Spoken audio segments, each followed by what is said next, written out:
All right. Let's get this out of the way first. The thoughts, views, and opinions expressed on Tailboard Talks Firefighter podcast are solely those of the speakers, guests, and host, and do not in any way represent the thoughts or views or opinions of any other employer, partnership, or sponsor. The material and information in this podcast is for general information purposes only and should be used at the listener's discretion.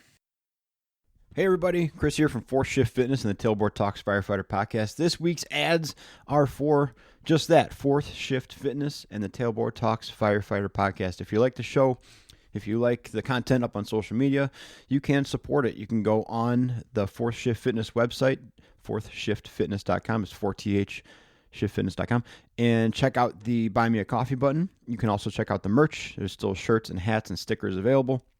But all that money goes towards supporting the show, supporting the message, and building the Fourth Shift. If you're interested in personal training, I can do some remote stuff. I can do some in-person stuff if you're in the area, in the Chicagoland area. But we offer that as well. So check it out. If you like what you're hearing, please go support the show, donate, buy something, keep listening. Really appreciate it. Spread the show around, and let's get into it.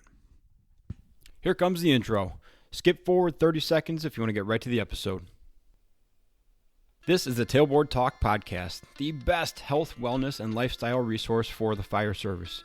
We're using stories, lessons, and tips from the front lines to give a realistic view of what the job can do to us and how we can make it out alive. I'm Chris Morella, a firefighter since 03, medic since 05, full-time since 08, and promoted to lieutenant in 20.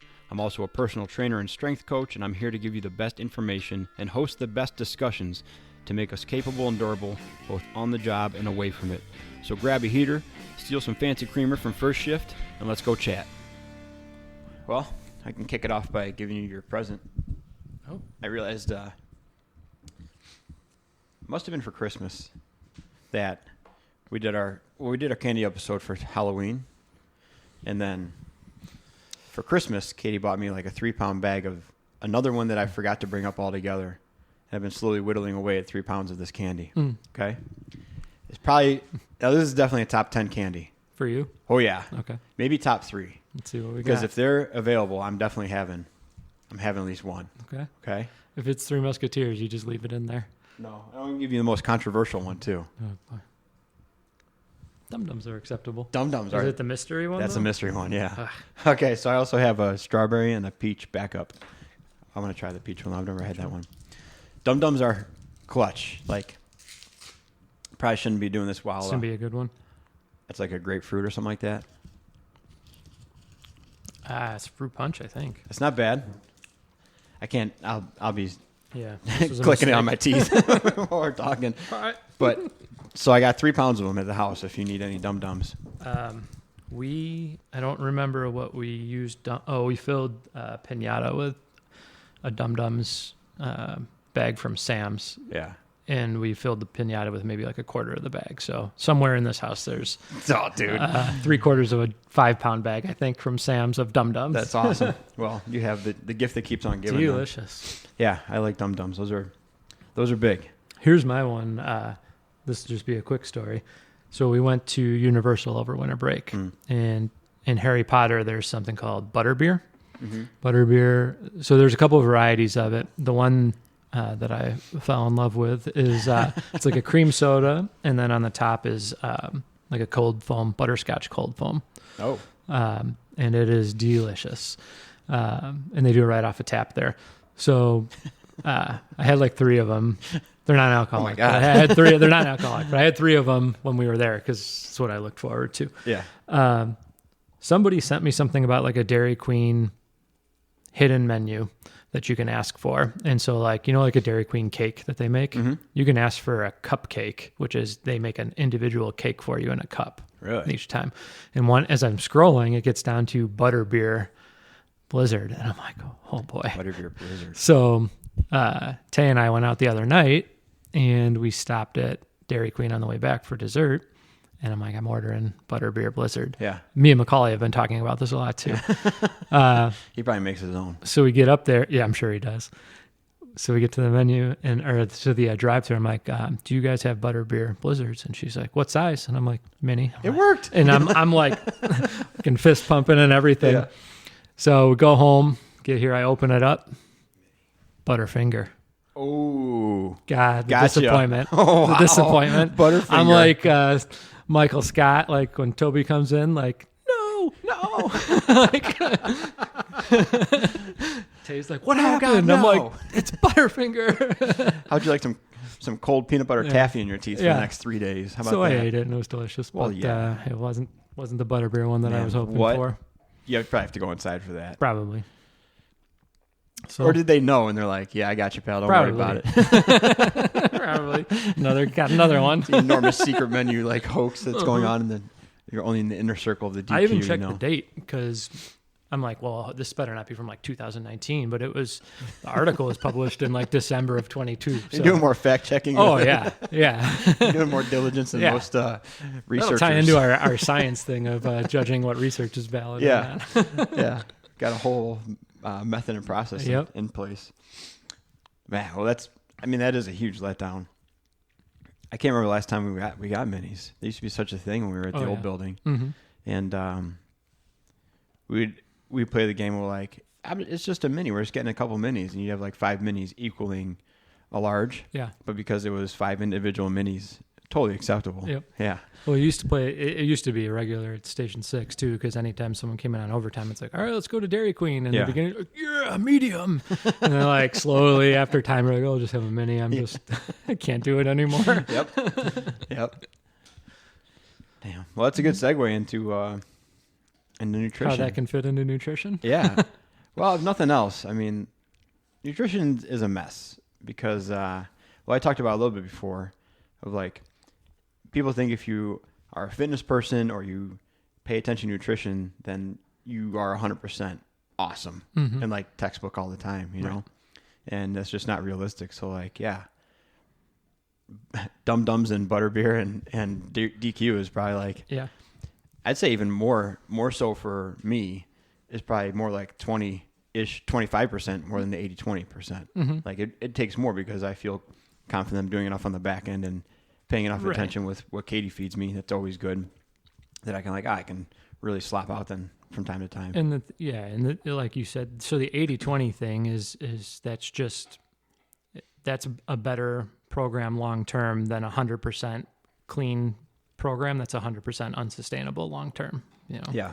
That 80-20 is it helps. You know. Yeah.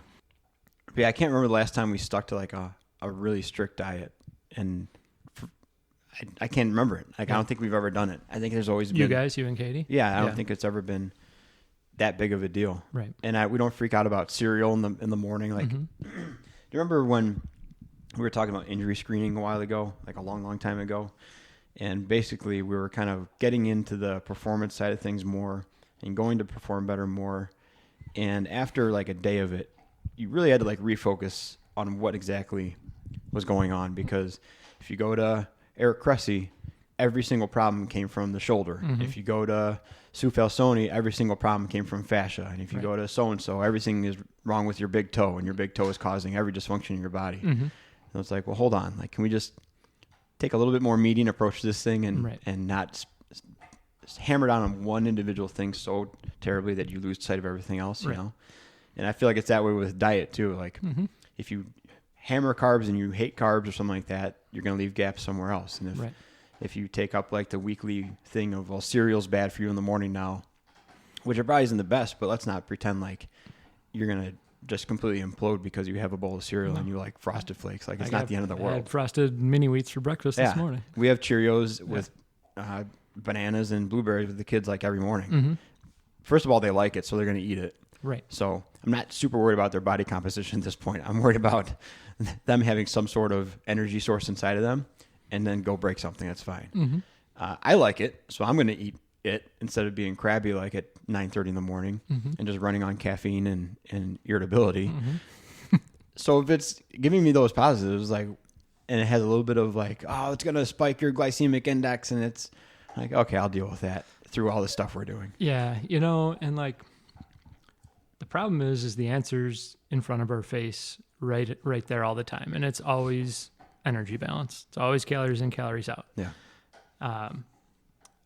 The problem is that when you just say that, there's no structure to it. and people like structure. Yeah. So that's where people come into keto or intermittent fasting or, whatever they want to go with it.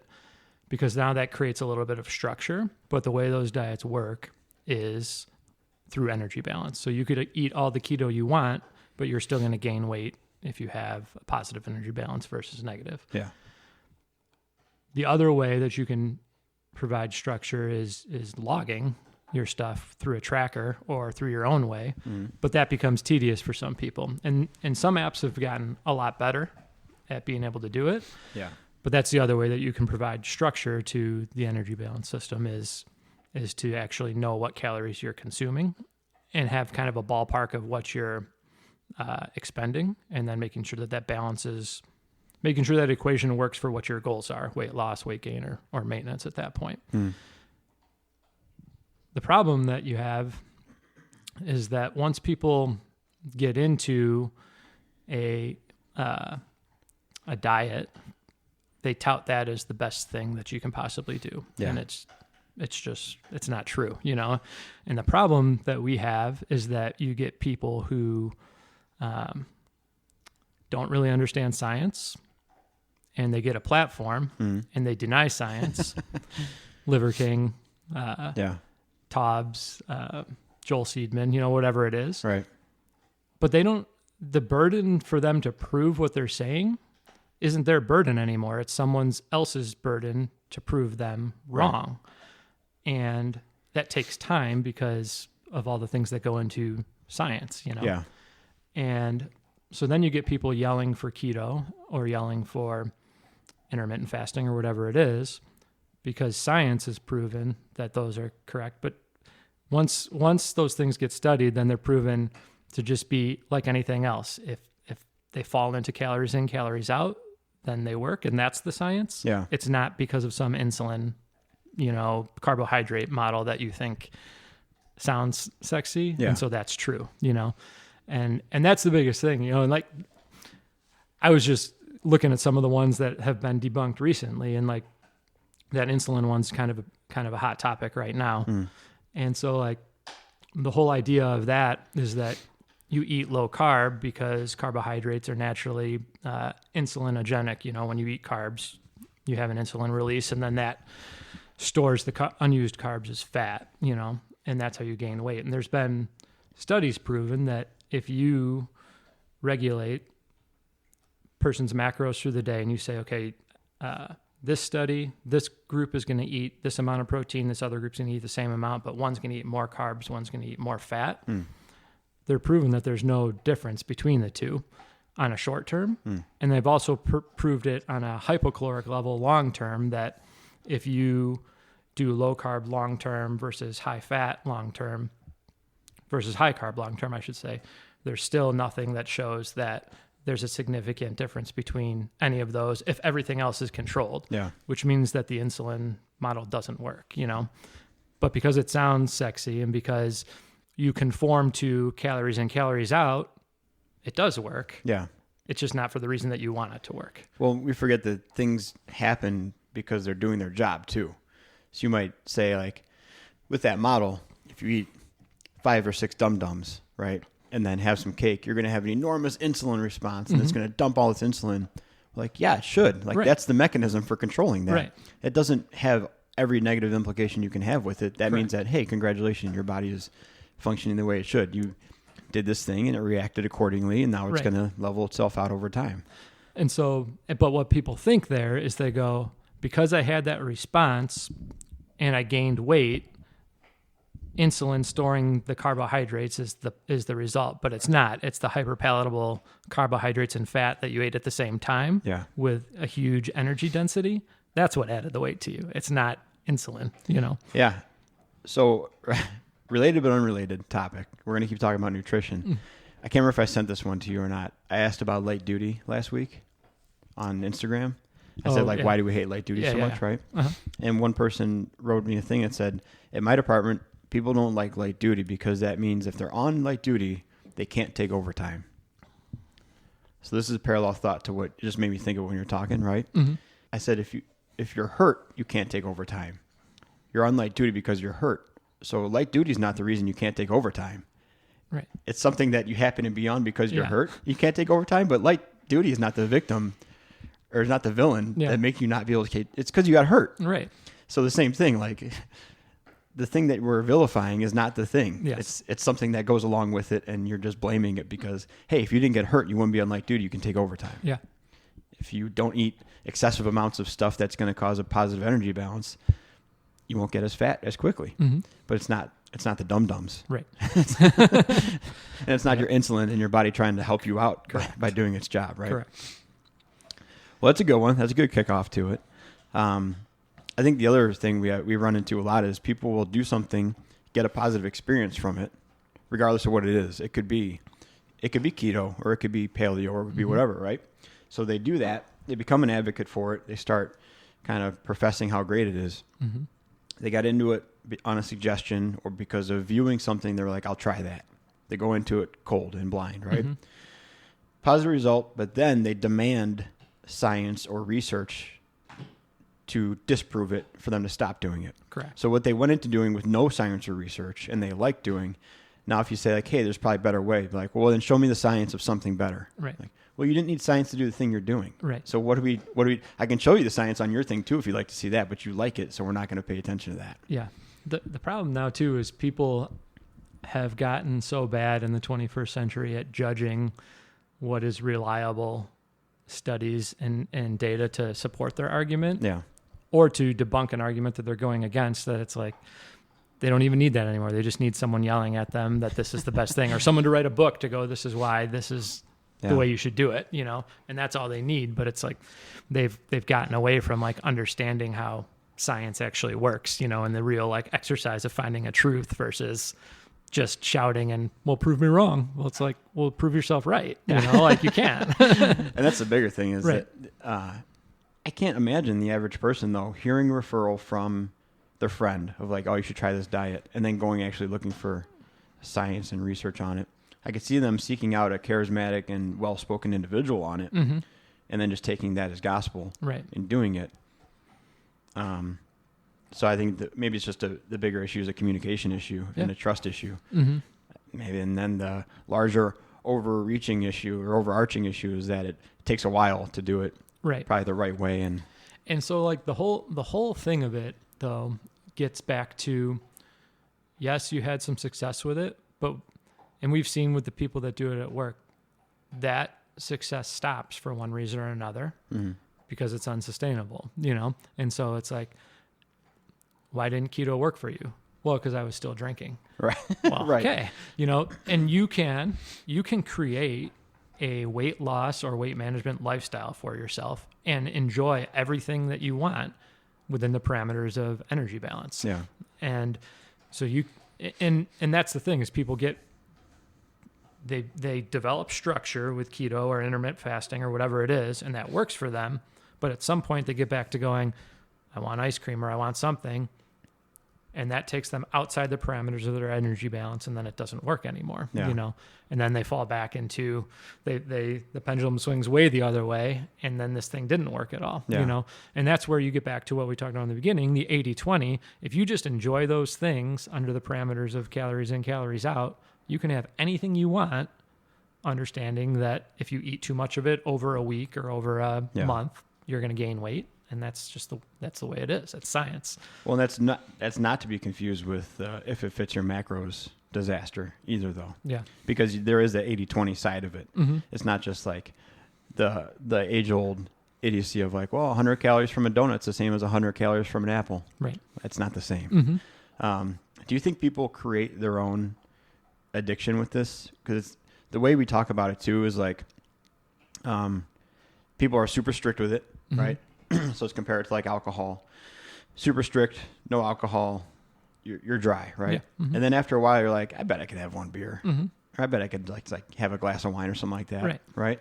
And then you're off the wagon, and then you're just going the complete opposite direction. Right. When beforehand, maybe you didn't have a true problem with alcohol. It wasn't consuming your life. It wasn't preventing you from success or like living your life. But for whatever reason, you decide to go down this hard path of like now complete abstinence from alcohol. And you've created that swing effect. Mm-hmm. When in the beginning, if you'd be like, you know what, instead of drinking like 3 times a week, maybe I'll just drink 2 times. Mm-hmm. So that'll just be the weekend. And then the rest of the week, I don't know, maybe once during the week, but it's not going to be like a regular thing. Right. But instead of that, you took the hard path, and now you've created this monster Mm-hmm. and basically simulated an addiction that made you react a certain way in the future when you thought you could dip your toe back in. Well, and the thing is so in that, what I would probably say is that people dip their toe in only adding, not subtracting anything. So they go, okay, well, I'm going to add, I can reintroduce 3 more drinks a week, but what have you taken out that to balance out 600 extra calories a week or whatever it is, you know? And so then they fall off that way. Same thing with the Whole30. You know, the Whole30 is, everyone's like, oh, I'm gonna do a Whole30 and reset. And it's like, yeah, you get great success of it because you restrict your calories for 30 days. And then the whole thing of the Whole30 is then start reintroducing things back in. You do, but you don't adjust for what you're taking in. Okay, you reintroduce a sweet potato back in. Awesome food, 200 calories for a sweet potato, but you don't take out brown rice or whatever else, whatever Whole30 thing that is acceptable. You don't take that out. Now you've just added 200 calories to a meal. Yeah. You know, and how many times you do that throughout a week compounds over a week and a month and so on, you know, and then it doesn't work anymore. And then you do another Whole30 and 9 months later and, you know, repeat the process. Yourself. Yeah, exactly. Have you heard of this Ozempic deal? I don't think so. That's the drug that people are taking now for extreme weight loss. Okay. And I know loosely about it, so it's dangerous to talk about, right? But I know about it because one of my friends is, she's in her late 50s and she's a diabetic, right? And this is a diabetic medication. Okay. I don't know exactly how it works to be primarily a diabetic medication, but whatever. But if you take it off label, it's an extreme weight loss thing because all it does is make you nauseous and throw up as long as you're taking it. Okay. So she was saying, like, I was at, let's just say 1 unit, right, of Ozempic. And my diabetic numbers weren't that great still. Like, it was just too high and they want to bring me down within the normal range. Like, okay. So they upped me to like 1.5 and then up to 2. And then I started feeling a little bit gross and like 2.5. And I haven't been able to eat in like 3 days because all I'm doing is throwing up and I feel nauseous all the time. So people are jumping in at like the 3.5 to 4 unit range and ditching like 60 pounds in weeks because they're just literally starving themselves and vomiting, throwing everything up until they have to go off it to like drink water and have a snack and then go back on it. And it's just like the farther example of excess, you know, to chase this thing. It's in such demand that diabetic people can't get it now because everybody else is using it for weight loss. So I definitely haven't heard that one specifically. I'm gonna take a different side to this than probably you'd expect and say that I do think that in some people there's a place for something not as extreme as that. Oh, yeah. But where you've lost any chance of handling this naturally with diet and exercise, and your choice is to take some weight loss medications or basically die faster than you were going to. And I know it's a big line in the sand in the fitness industry because of, you know, what everyone's stance on it. But I do think that there's a place for it, and that no different than I think there's place for, cardiac medication of like, yeah, your cholesterol might be at 240 and extreme, and through diet and exercise you can probably bring that down. But maybe it's a better idea to get that down faster for your long-term, wellness. Now, like that, it certainly is finding the balance of how you can do that reasonably and not have a rebound. But I don't want to throw like all of modern medicine out of the window for some real idiots doing some dumb things. Well, that's what it is. It's idiots doing dumb things. Yeah. But I think we both have, what's his name? Spencer Nadosky. I mean, I think that's when I started becoming more understanding of that approach to it. Was just seeing him more on social media. Yeah. And I remember, I'm trying to look it up now. He actually said with that Ozempic thing, he's like, this is the same drug we've been using for years, just in a way skewed method of using it. He's like, it's not a new miracle drug. We've been using it responsibly for years. You guys are just taking it and going bananas with it. I absolutely believe in the same thing. It's just knowing, like you said, knowing how to use that Right. to either initiate or start it, and then how to get off it and how to create that lifestyle that's going to help you be sustainable. But Yeah. I think the comparison, blood pressure medication is perfect for it. Cause like, yeah, does the risk of working on this for the next 6 to 9 to 12 months and having extremely high blood pressure outweigh the benefit of reducing it over the course of a couple of weeks of getting on a drug and then getting healthier in the meantime? Right. Yeah, I don't see a difference with that, but I see a huge difference in terms of diet stuff, with there being a lot more shame around weight loss medication Oh yeah. compared to high blood pressure medication. I would venture that this, I don't know. I'm sure that you're perceived as a failure if you get to that. Probably. Like I bet that's how those people feel, is like, I failed and this is what I have to do now. It's probably, if you're on high blood pressure medication, I don't think that's an embarrassment to you, Right. but I bet you those people feel some shame to the point where they're like, I'm not able to do this by myself, so I need to take weight loss medication. Yeah. Well, I bet it's scary too. I mean, we're talking way out of bounds from our personal experience. I bet it's scary too, because it seems like it's such a wild west of where you're going to go for it. Mm-hmm. Where are you going to go for it? And when you start looking at them and what they can do, like, do you really want to feel nauseous and vomit for 3 months? When you're telling me everything about it, I'm like, gross, no way. Like, yeah, but I'm on it's been 21 years since I've thrown up. really, Yep. I'm a big fan of throwing up. Yeah. Oh, dude, I'll throw up. No, Yeah, dude. I'll do anything. I'll put duct tape over my mouth and not throw up. I'm big on throwing up. I'm all about it. Yep. Yeah, that's like the regular. That was the regular routine back in the partying days. Was like, Really? let's just That's how empty you this felt tank better? and take a nap. No. Oh yeah, it was a yeah, dude. I had some chicken tendies from Mickey D's. That was it. That was it. Yeah. So did you have an aversion to that then? To chicken tenders? Yeah. Yeah. I haven't had them. I don't think I've had them since. Really? Just the McDonald's ones, or like any kind of chicken? Oh no, tender? I'll eat chicken tenders like Okay. crazy, but I'm not sure I've had McDonald's ones. Chicken since. nugget. Yeah, nuggets. Yeah, that's what I meant. I had an aversion to that with peppermint for a long time. Really? Because I ate a lot of really bad sliders when I was a kid, Mm-hmm. after like a hockey tournament or something like that. And then they were obviously like super greasy and gross, thinking back on it. But then at the end of the meal, I had one of those pinwheel peppermints, and I puked my brains out. So obviously it was a pinwheel peppermint that did it. And then, but I'm over that now. Yeah. I shouldn't say I'm over that. I still don't love peppermint.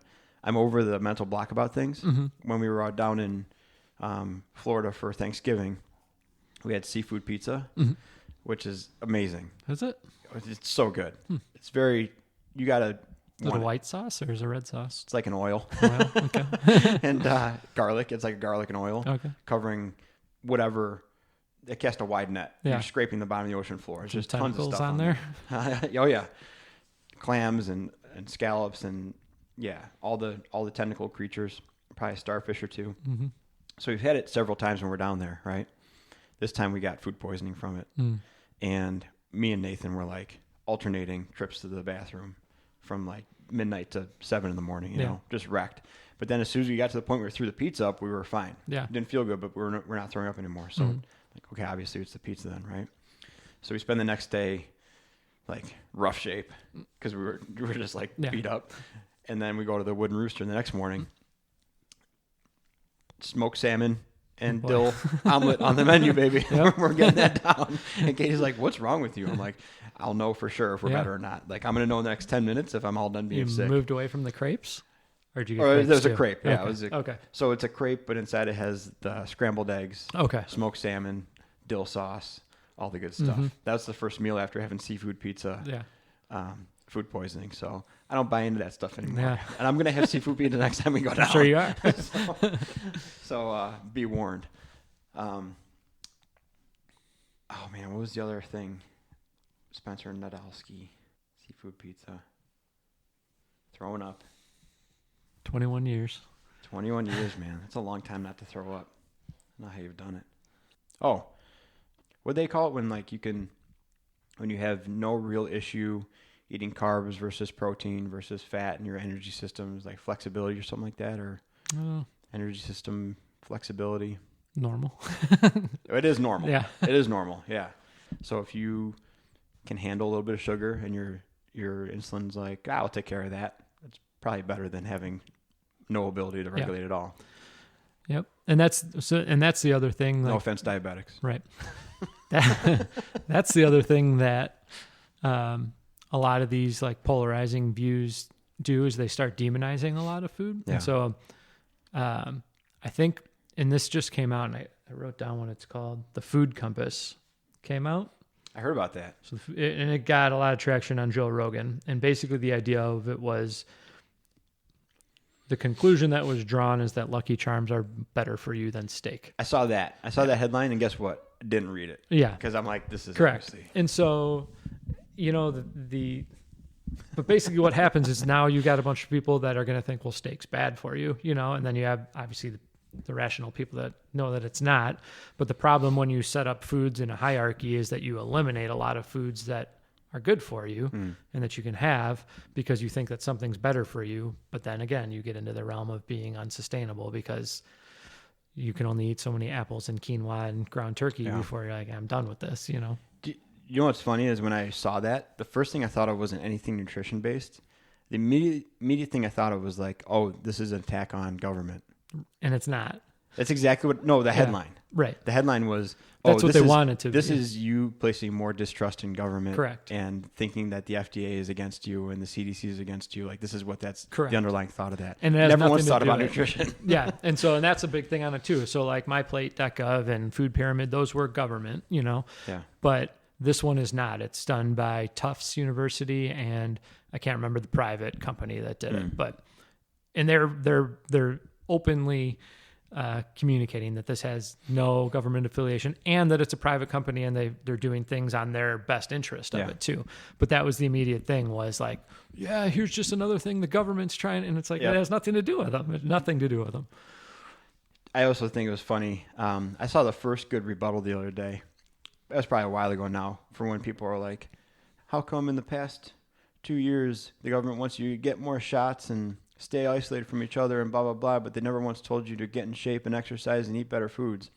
And somebody was like, oh, you must not be familiar with these initiatives. And started listing off like all the public health initiatives, all the education, all the websites from like the presidents, from the White House, all and down of like, here's the guidelines, here's what they suggest, here's more resources, here's all this. Michelle Obama had a huge like fitness initiative that she was running. I can't remember, the name escapes me. They had an enormous chef in there, like the giant muscle bound dude that was like, and they had their own garden, all that. Like, yeah, it's out there. If you haven't seen it, it's because you're not looking for it. Correct. Because it's going to conflict with whatever you're fit pissed your off narrative. Ah, jeez. All right, that's a good spot. You got anything else on your sheet there you want to run through? I think maybe a good one would just be to like, you can put a poll out there and see what questions people have on nutrition so we can answer them a little more specifically. Yeah. It's easy for us to sit here and blab about like. I'll tell you what the question is. What's the best nutrition plan for firefighters? Calories in, calories out. Answer it. What's another one? What's another one you expect to see? I think that people, I would expect to see questions about like diets, like intermittent fasting. Yeah. Fasted cardio. Things along those lines. My friend does CrossFit and loves keto. Why isn't it good for firefighters? Sure, we can answer that one. Yeah. Did I send you the article about the keto study? I thought I sent you that one, Stronger by Science. I thought I forwarded it to you a little bit ago, and they basically talked about why a keto diet was optimal for performance-based professions and athletes. And then maybe strategies, like what, if there's any tools that we use, Yeah. I don't know. Do you use any food tracker at all? Or have you? No. I probably have tried. No. I can't. I can't. I just don't function with them. Yeah. Dude, I figure out when my gas light goes on, I live 7 miles from work. I figure out how many more trips I can take before I have to fill up. I'm not proactively logging anything, and I would love to be able to have the diligence to do that, but I just don't have it in But me. the reality too is you don't have a weight loss goal, right? Right. That's not an interest to you. Right. When I feel like I'm gaining weight or I want to see a difference, I pile on more exercise. Eat seafood pizza and peppermints. Oh, that'll do it. I mix them together. Yeah, it actually cancels each other out, and I can eat anything. But I just pile on more exercise, and then I don't eat as much as I want to. But it's also intuitive. I'm not starving myself, that's intuitive. But that's the strategy for the win is like, hypocaloric and resistance training Yeah. versus endurance training. It's another one that's been proven, Pretty much. What do you think, Sid? No thanks.